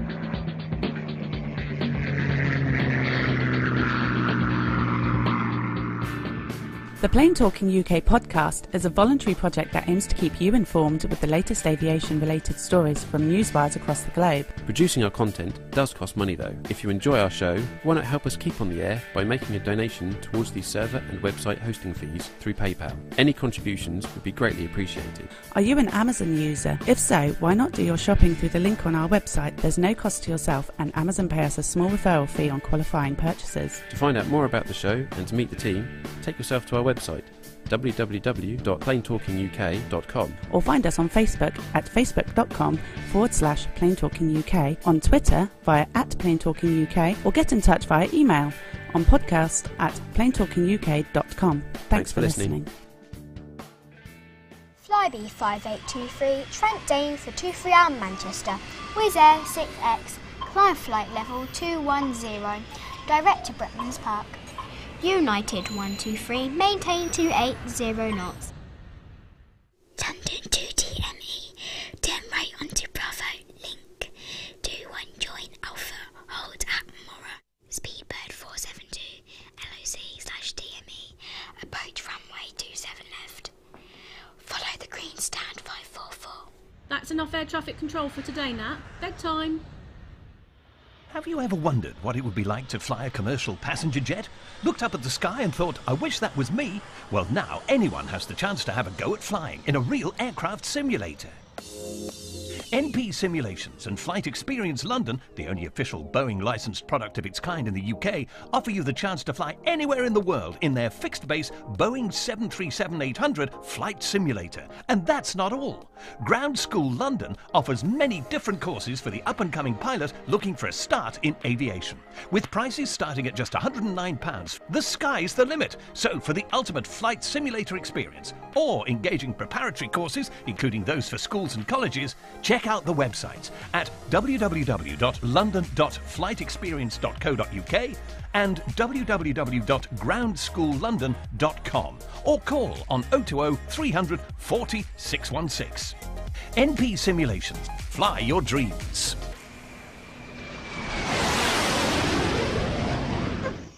So, well done. Thank you very much, Nev. As always, a sterling work there from you.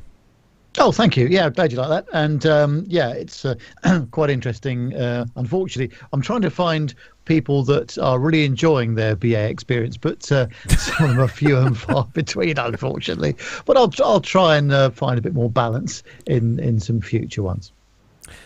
So, as I said in the chat room, it's obviously the advert there for MP Simulations is obviously where we're going to be for our 200th show in January on the 20th, and we've got a bit of news about the 200th show. Nev, have we? Yes. What sort of news is that then? Well, oh yes, I know. Yes.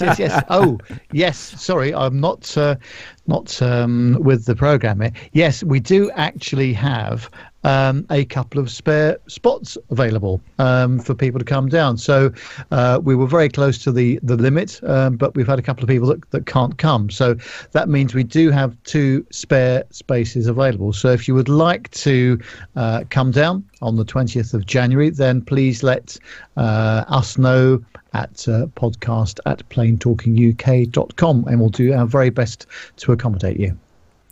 Yeah, so if you do want to join us, contact us, send me, Nev and Matt an email, and let us know you want to come. It's going to be an awesome day. We've got a lot planned for that day, haven't we, Nev? Yeah, loads. And well, I suppose we ought to work it all out at some point very soon. But yeah, it's going to be an awesome event with people flying in from all over the world. Exactly. In fact. I know. And the nice thing is that the 2 guys that are down there, they're really nice fellas, and they're very accommodating. So I think it's going to be a great day, actually. Really nice. Yeah. And I think it's not just the Saturday. If I saw correctly, there seems to be plans afoot for a bit of a meet-up on the Friday night as well, if I saw correctly in the chat room, which I'll certainly be attending. I know I shall have a full house here at PTUK headquarters. I think I've got both the guest rooms will be fully accommodated on the night before then. So I think we've got a meal booked at Chan's for that night. Lovely. So, yeah.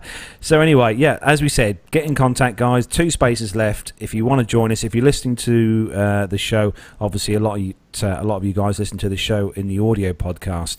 But if you're in the UK or anywhere around the world and you do want to join us on the 20th of January next year, that's a Saturday, we're going to be having our 200th at the simulator. You get a chance to to fly the 737-800 simulator. You'll be able to fly anywhere in the world you want to go. It's just Pip's just giving us a demonstration there of how he flies. Send us an email, drop us a line at the show, and we'll put your name on the guest list.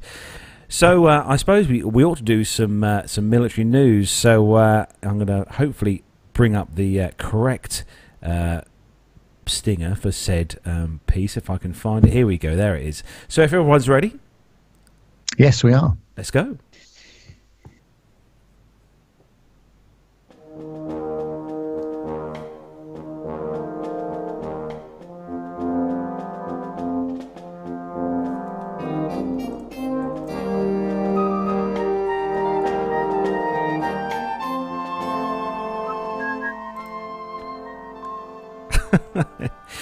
Is that you whistling, Pip?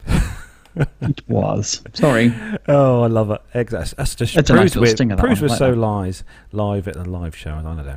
So, Aviation Week Network, this first story is on, and this is about an aircraft that I was very lucky indeed to get to look round at the Dubai Air Show, and I've also got a really good interview to play from the pilot of this, the test pilot and the chief pilot of this aircraft, which I took in an air-conditioned PR room, which was quite nice. But the headline, Iomax debuts the eagle-eyed Archangel at the Dubai Air Show. So Iomax, the manufacturer of the distinctive Archangel light attack aircraft, is debuting its Block 2 model at the Dubai Air Show this year. The Block 2 model, which is derived from the Thrush S2R600 agricultural aircraft, differs from the earlier Block 1 and Border Patrol aircraft, or BPA, with the addition of a large L3 Wescam MX-25 electro-optical camera system under the fuselage. The new sensor radically increases the platform's ability to reconnoiter from standoff ranges. The new sensors on the aircraft, which have undergone some minor modifications to adjust the aircraft's centre of gravity. The Block 2 is the focus of the company's first foreign military sale request from Egypt. Iomax is currently funding a US Air Force non-defense military aircraft, or NDMA, certification and airworthiness assessment of the Archangel, which paves the way for the sale of the platform through the FMS process. The Block 2 with the MX-25 is a game changer, says Seamus Flatley, the VP for Business Development at Iomax. The platform is attracting a significant interest across the world. To widen the customer base, the company has also developed an unarmed version of the Block aircraft capable of performing intelligence, surveillance and reconnaissance missions only. These are being targeted at the African market, where several nations would face restrictions on the sale of an armed variant. The Archangels already have a formidable operational record. The combined fleet, including those operated by Egypt, Jordan and the UAE, have dropped around 4,000 weapons since the type entered service. The original batch of AT-802 derived BPAs operated by the UAE have now been largely replaced with Archangels, with the AT-802s handed to other regional air forces. At least 6 were gifted to Jordan, while 12 have been handed over to the Egyptian Air Force. The UAE is currently mulling a top-up order for Block 1 Archangel aircraft, and Iomax is continuing to develop the Archangel concept. One option is to install Leonardo's Osprey electronically scanned array radar in the Archangel's wingtips. So what do you think of this, guys? You've obviously got the picture. I'll pop up the picture on the screen there for everyone to see. What do you reckon of this one, guys? It's really interesting, isn't it? Very unusual shape. I was a bit confused to begin with because I thought, oh, why has it got a rudder at the front as well? But actually, it's the aircraft behind that's there. But yeah, that's a really unusual looking aircraft, and also to see a prop on the front of it as well was very unexpected. But yeah, it looks like a cracking piece of kit, doesn't it? Do you know this is based on a crop duster? Nev. This was originally penned as a crop duster, but never actually, the Block 2 never saw any crop dusting service at all. But I mean, the interview that I took with the guy, with the captain, the pilot of the aircraft, will explain all. But this is really armed to the teeth with pretty much everything that the Apache has, and then some. Awesome. It looks a lot like the Pawnee, which may well be the crop duster you mentioned there, Carlos. But you see them quite often at gliding clubs around the UK, especially. They quite often get used for glider towing. It's I don't think you could ever call that a pretty aeroplane. It's a mean-looking bit of kit. Yeah. But armed to the teeth, like you say, there's a pretty impressive array of stuff slung underneath that wing there in the picture. Yeah, so we'll have the interview with the pilot of that coming up soon in a later episode of the show. There's still work in progress. I think Matt's got to do a bit of pinning together of pictures and audio as well. But some great interview from that pilot coming up soon. So Nev, next story. Yeah, great stuff. This is on the Flight Global website, and it's about the F-35. And the Royal Norwegian Air Force has conducted its first domestic flights with the Lockheed Martin F-35A Lightning II after a trio of fifth-generation type touched down at its Øland Air Base earlier this month. Oslo's lead arrivals from an eventually 52-strong fleet of the conventional takeoff and landing fighter were formally welcomed during a ceremony held at the base on the 10th of November, following their formal acceptance by its Defence Materiel Agency. The F-35As had landed at Øland on the 3rd of November after a 9-hour, 22-minute delivery flight from Lockheed's Fort Worth plant in Texas, conducted by US pilots. They were met on entering Norwegian airspace by a pair of Lockheed Martin F-16s, the type that they will be replacing in service. Norway has so far received 10 F-35s, including 4 that will remain permanently at the US Air Force Luca Air Force Base in Arizona to support Norwegian and multinational pilot training. The jets flown to Øland early this month are its most recent examples, carrying the tail numbers 5148 to 5150, whilst its other 7 aircraft are currently in use at Luca Air Force Base. This marks the start of reaching the next milestone, making the aircraft combat ready, says Royal Norwegian Air Force Chief of Staff Major General Tonje Skinnerland. The new type is scheduled to achieve initial operational capability status with the service during 2019 and to be declared fully operational in 2025. The F-35 remains crucial to the continued modernisation of our armed forces and our ability to preserve Norwegian and allied security and interests, says Defence Minister Frank Bakke-Jensen. From 2018, Norway will receive 6 aircraft annually up until and including 2024, the nation's defence ministry says. Major General Morten Claver, its F-35 programme director, notes that Oslo's acquisition is delivering on all key criteria: time, cost and performance. Lockheed on the 6th of November announced that it had delivered a full mission simulator for the F-35 to Norway. Once operational at Øland, this will be used to deliver pilot qualification, continuation and mission rehearsal training, it says.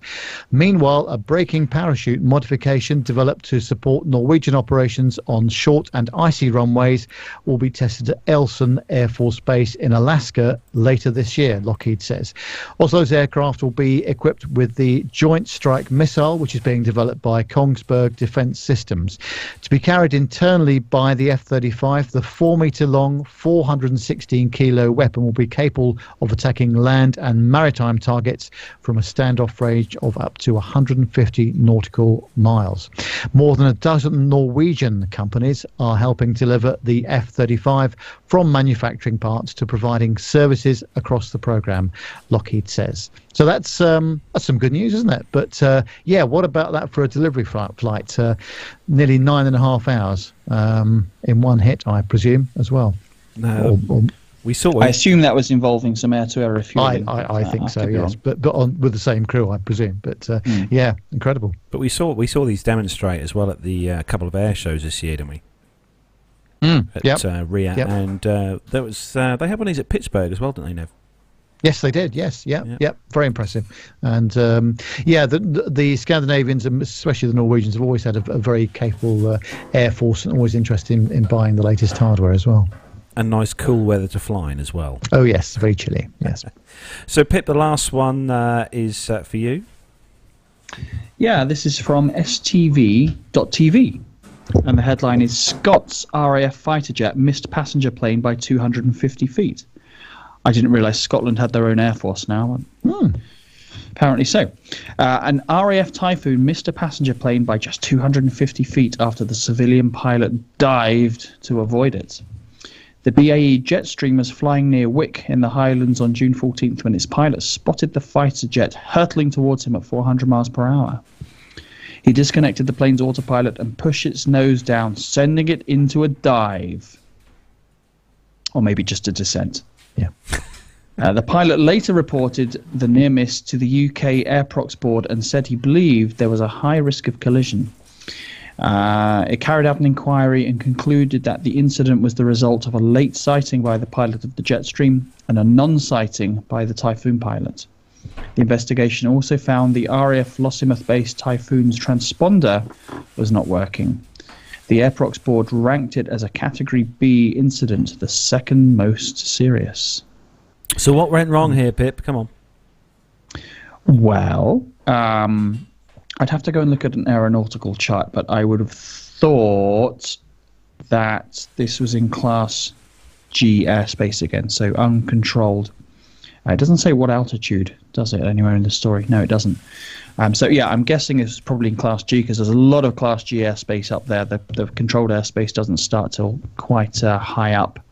And you often get, particularly up there with so many military bases and such a large amount of military activity, you get a lot of low-level military traffic down in the valleys, down in the military training areas, and, of course, transiting to and from. So, like we said earlier, with some of the stories we've read out, if you're flying in that sort of airspace, then it's see and avoid.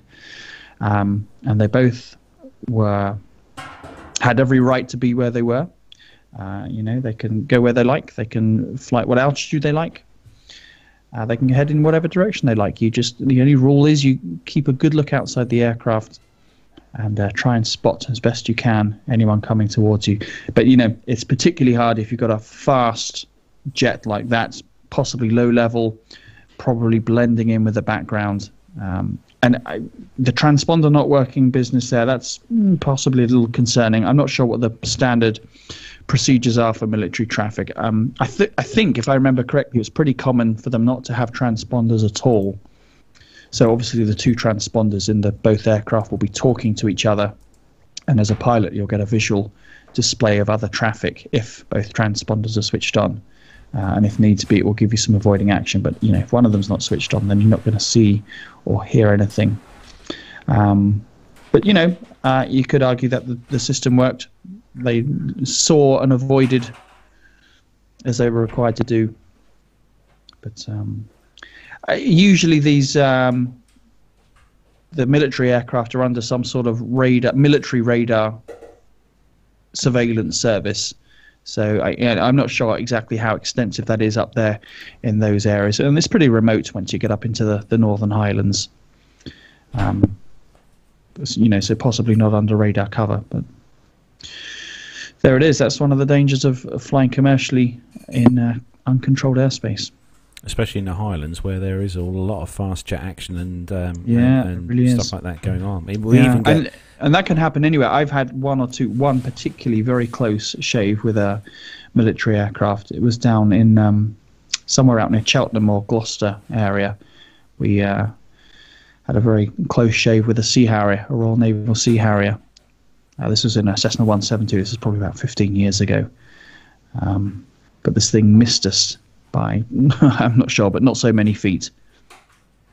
You didn't do the Top Gun maneuver then, and kind of a barrel roll, and. I did hit the brakes, and he flew right by me. It's always quite concerning when the first indication you get that another aircraft is very close by is when you hear it pass you by before you see it. Yeah, I'm guessing a situation like that, Pip, where you've got fast jet kind of approaching you in your Hawker or your Phenom at close or high speed. I'm guessing that TCAS is probably a waste of time. No, not at all, because TCAS works on a time-based separation rather than distance. So I can't remember exactly what it is, but it will give you a certain warning once the aircraft is within 20 seconds, for example. And then once it reaches some other time-based barrier, it will then give you some sort of TCAS RA resolution advisory to either pull up or descend. So that's time-based. That does, it's all, speed is not, if it's going faster, that you're still going to get the same notice period, if you like. There we go. Bit of tech advice there for any pilots listening to the show. Yeah. But we as a company, and as most airlines and commercial outfits do, we do our best to avoid flying around uncontrolled airspace.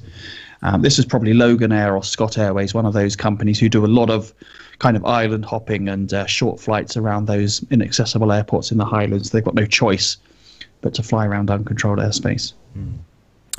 So there we go. We'll bring that segment to a close, and we're going to start to wrap up the show then. So Pip, we're going to have a quick chat with you. How's the training going? How's all the bits and pieces done? Are you fully over to the Phenom now, or are you still with the Hawker? No, well, I'm in between, I suppose. It's a work in progress. So I'm obviously back from the States, having finished the initial 3 or 4 week sim training.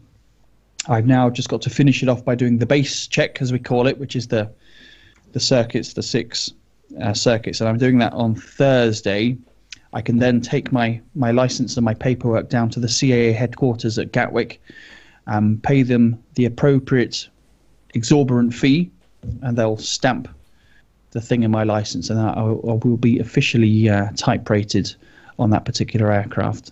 And then I'll start line training, as we call it, around about the 5th or 6th of December, if I remember my roster correctly. And that should be going to a new type within our company. It's a minimum of 10 sectors, which doesn't sound much, but in all likelihood, it will be more than that, because there's certain things you have to fit into those 10 sectors, and it's probably not very likely you could really fit it all in. So it's things like you have to do a couple of precision approaches, you have to do a couple of non-precision approaches, maybe a visual approach, maybe a go-around. I'm not sure. I've not looked at the training syllabus yet, and a number of other things. Oh, a steep approach as well. That's the tricky one. So we need to go into London City at some point before I can finish the line training and do a line check.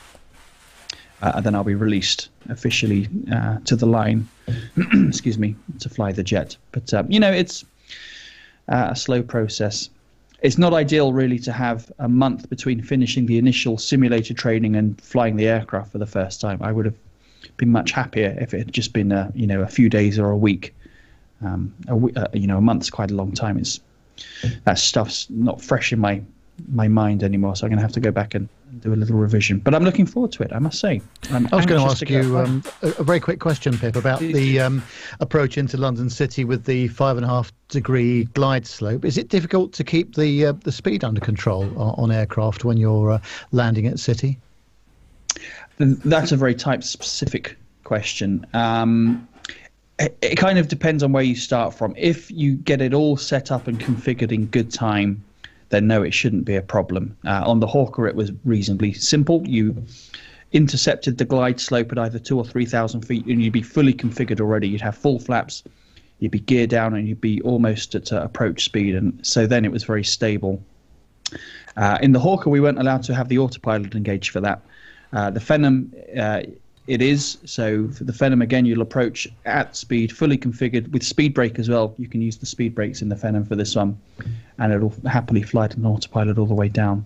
But, it depends. You see the 146s going into City, and they're very sort of dirty with that, that great big air brake at the back, fully open to keep the speed down. Because, of course, as you're insinuating there, if you've got a very steep approach, then naturally physics dictates that the aircraft's going to want to accelerate towards terra firma. So so energy management's fairly critical on an approach like that.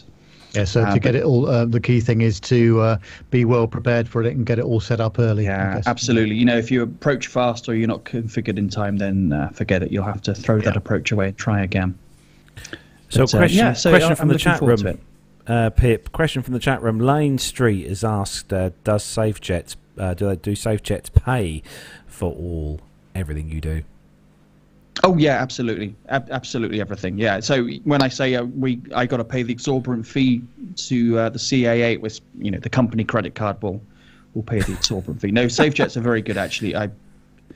I want for nothing when it comes to that. They pay for everything, which is really good, and that's not always true of some airlines. There are some Irish-based airlines, perhaps for instance, who expect their employees to pay for their own simulator training and uniforms and stuff like that. But now SafeJets are pretty good. So I have had a little message from Captain Al, our awesome Captain Al, today, and hopefully in the next couple of weeks, might be next week, if not the week after, we're going to have Al back on the show, and he's going to join us for what will probably be another exciting show, as it always is with Al on. So it'll be good to hear from Al again. Excellent. Yeah, look forward to that. So we're going to start to wrap up the show then, where APG apparently is starting later on this evening, I think. Who? I know who. Oh, I don't know who they are. What's that? Never heard of that. Never heard of that. But, sounds terrible. But don't forget to keep your eyes on the social media and Facebook to see when next week's show. Matt hopefully will be back in the kitchen studio next week. With any luck. And don't forget, we'll also bring you news next week on our Christmas competition. We're gonna have a chit chat and see what we're gonna do about how we're gonna arrange this particular competition. But there'll be awesome prizes like there always is and stuff. But yeah, so. Any good plans for the rest of the week then, Pip? Are you off anywhere glamorous? Oh, very much tomorrow. This is a special message to Matt in the chat room. I'm off to Twickenham tomorrow to watch England thrash Australia in the rugby. I know you don't enjoy it, Carlos, but I'm hugely looking forward to it. It's always a treat to go to Twickenham, especially when we're playing those dastardly Aussies, and we're going to give them a bloody good hiding tomorrow. So looking forward to that. Excellent. Any flying on the cards for next week? Anywhere glamorous again you're going or not? No, like I say, I've got the base check on Thursday, so okay. Good luck with that. I think I've got to go down to Farnborough and pick up an aircraft and go and do 6 circuits somewhere. But horrible. No. The other exciting news, I don't know if I mentioned this before, is I'm buying a share of a light aircraft. Oh, you did say, you said actually a month back you were going to... Well, it was a few months ago that I was intending to do it, and I've been waiting for my single-engine piston license to come back from the CAA. Having paid for it, and they took the funds immediately, as they do, 2 months later I've still not got the paperwork back from them. So hopefully you're going to fly down and see us over here in the east of England then, Pip. I would love to, yeah. I'll come up to whatever airfield it is, and looking forward to that. If only the CAA would pull their finger out and... So what are you getting a share in then, Pip? I'm guessing it's going to be a low wing. It's a really interesting group actually. It's a 2-aircraft group, and they've got a PA-28 and they've got a Grumman AA-5 Tiger, both low wing, 4-seat aircraft. So I'll have the choice of the 2 aircraft. I think mainly I'll start off with the PA-28 because it's a sort of good, basic, solid aeroplane to start off with. And it's been years and years since I seriously flew single-engine aircraft. I've had a few sort of goes here and there over the years, but I'm quite out of practice. But really looking forward to that because I think I've given up on the gliding thing now. I've been trying to do it for a couple of years now, but it's just not working out for me at all. It's just too damn glidey. Yeah, too glidey. That's a really good word to describe it. Too glidey. It's just too time intensive. And really, when you look at it over the course of a year, how much you're paying compared to how much flying you're doing, it's really not economically efficient either. So I've decided to, hell with it, just balls deep, and I'll go and buy a share and. Oh, Flyer 152 says come into Seething. I'm guessing Flyer 152 must be one of our local listeners who's mentioned the word Seething. Yeah, I've got all kinds of plans. I'm going to maybe fly into some air shows and come up and see you guys. Maybe Al and I could fly in formation. Yay! And come and buzz your house. Maybe pop down to Wickham and pick Nev up, and we can come and do some aerobatics or something. Well, not in a PA-28, but you know what I mean. So, Nev, what have ye got planned? Any glamorous destinations? On a very elderly British Airways 767 on Monday, flying up to Edinburgh. at 8 o'clock in the morning. So that'll be a very early start for me. And then coming back on Tuesday on some probably slightly more modern equipment on Tuesday evening. And a busy week overall, actually. I just thought, just before we close the show, some very sad news to report, unfortunately, in that it has been confirmed that 4 people have died in the aircraft and helicopter crash near me, in the mid-air crash near Waddesdon. In fact, it was 2 people were killed in each aircraft. So that's very sad news, unfortunately. But I kind of felt there was some inevitability about that, unfortunately. Yes, very sad news indeed. Well, hopefully they'll find out the cause of... the AAIB have been on scene, and so we'll receive some reporting. I guess it won't be quick, but we'll probably see something about that next year, I would imagine. So, Pip, where can people find out more about you, what you do, and when your next episode will be released? Well, the website, as always, is www.planesafetypodcast.com. I had to think about that. planesafetypodcast.com. And obviously you can find me on Twitter, occasionally on Facebook. When the next episode is a terrific question, Carlos. It's a brilliant question. I don't have an answer, by the way. He doesn't have an answer for that. No. What about the next segment, I was going to... I want Al. I really want Al on the next one. So I need to... I think we all want liaise Al. with Al. We all want Al. I think there's a lot of love for Al in the chat room, definitely, tonight. Yeah. So, by the way, a lot of people, I'm sure, are asking about Al and are curious. And I know he didn't want me to say anything, so I won't. But rest assured, he's doing well. Actually, he's all right. Don't worry about Al. Yeah. So there we go. Nev, where can everyone find out about you apart from obviously going to our website? Yes, I've got my own website, which is nevtech.org.uk, and it just gives you a bit of a summary about me, what I do as a job, and all my hobbies and bits and pieces, and there's some aviation-related stuff on there as well. So you can find out more about our show at www.planetalkinguk.com. Find us on Twitter at planetalkinguk, and also on Facebook. You can find us on Facebook on there where we post plenty of stuff. There's also some great pictures which I took from the Dubai Air Show on our Facebook page as well. I think I've put the link to those on there and put some on there so you can see those. And also, obviously, there's some great video and audio coming up soon in the coming weeks, which I took there from a very warm air show indeed. So that is where we are going to wrap up episode 191 of the show. As we said earlier on the show, don't forget, there we go, we have a quick look at all of us there. Hello, give everyone a wave. Hello, hello. Don't forget, we've got 2 spaces left for the 200th show.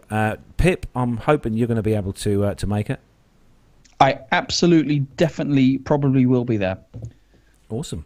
Awesome. No, I've booked the day off. I've got my January roster. I am off.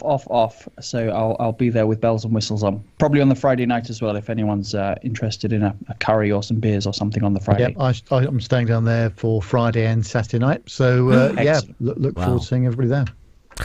So look for the links on social media. We'll be back next Friday for episode 192.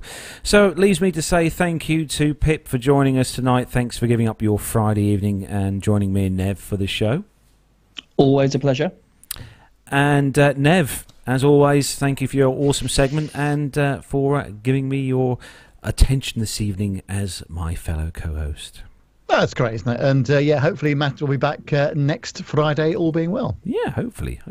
Yeah. So that's it then. We're going to say a huge goodbye, and don't forget, guys, send your feedback in audio and emails and stuff. You know where to go to. You know where the links are. Just go to the website. So that's it then. 192 brought to a close with only a few technical hitches. Whew. Matt's watching now going, oh no, editing. Anyway, so, it's time to say goodbye, everyone. So, goodbye. Yeah, see you. Bye, everyone. Bye.